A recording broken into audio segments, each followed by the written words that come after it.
This week we set sail for the World of Warships, which is out right now for PC. We find out all the juicy details about XCOM 2, and Jonny Robot jumps into the latest Tom Clancy experience, Rainbow Six Siege. This is Player Attack.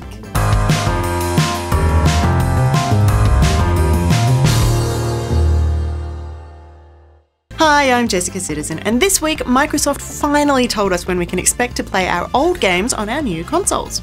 Backwards compatibility is coming to Xbox One from November as part of the Windows 10 powered new Xbox One experience, which also brings with it a new guide and a redesigned user interface.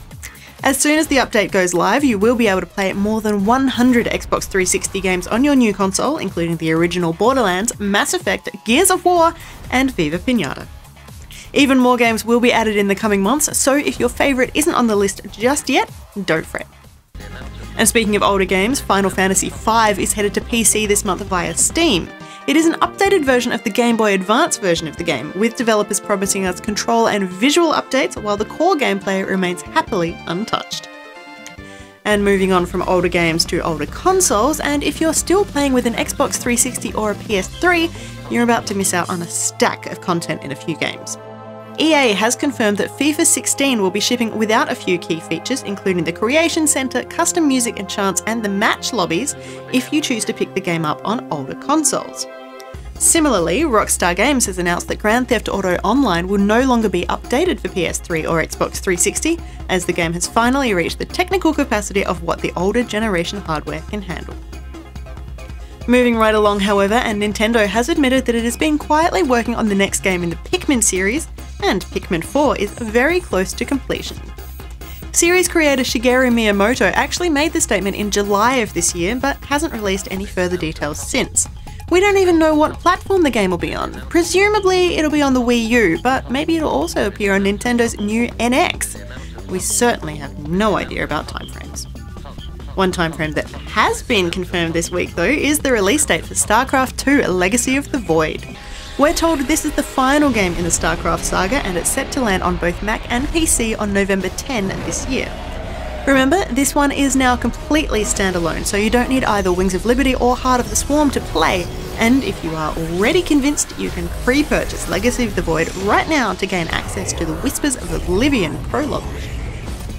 Fallout 4 is also locked in for a worldwide launch on November 10, and Bethesda has just confirmed a couple of nifty details about the game. Firstly, the German censorship board is notoriously one of the strictest in the world, censoring and modifying games to remove blood, gore, and anything related to Nazis. However, the official word is that Fallout 4 will be released in the territory 100% uncut, meaning that Germany is getting exactly the same version of the game as the rest of the world, with no cuts, no modifications, and no model substitutions.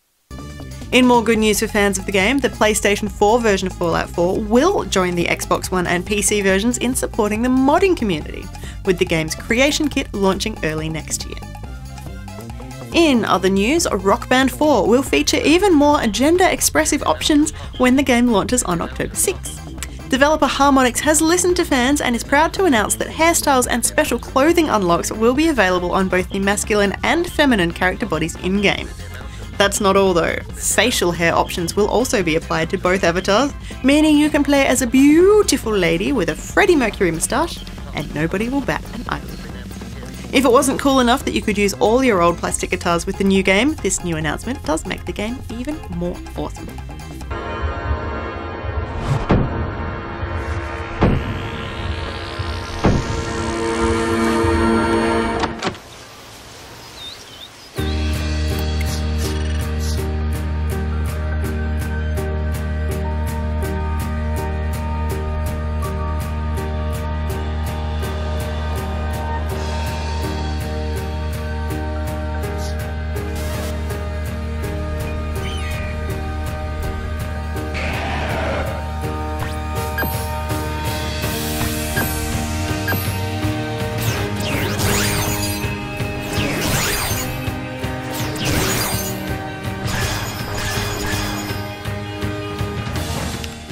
That's our first look at the Pokemon Company's first game for mobile platforms, a joint project with Niantic Labs that will use real-world map data to create a unique augmented reality experience. Niantic is best known as the creators of Ingress, a location-based social game, so it's got the pedigree to make this one something special. Turns out that Pokemon Company CEO Ishihara was really impressed by Ingress, so he decided to work with the studio to create a sort of mashup, and now we have Pokemon Go. So, while you're travelling around the world to catch them all, it might be worth dropping in on Malaysia. Ubisoft is reportedly planning a brand new theme park for Kuala Lumpur, set to open in 2020. It's too early to know exactly what'll be in store, but we are promised rides, shows, and other fun stuff inspired by Assassin's Creed, Just Dance, and, of course, rabbits. It's a 10,000 square metre undercover attraction, with the studio hoping to immerse people in reactive worlds where they become the heroes of their own life-sized game. Alternatively, you could come visit Australia, where the esports scene is about to get another boost as ESL announces plans to appear at PAX Australia in October. The ESL Arena will host one of the nation's biggest ever esports events, featuring multiple games, each with their own significant prize pool. We don't know all of the games that have made the list just yet, but can confirm that Smite is one of them, hosting the Oceanic Regional Championship Finals on the show floor on Saturday, October 31. And finally this week, it's time for movie news of a very different kind.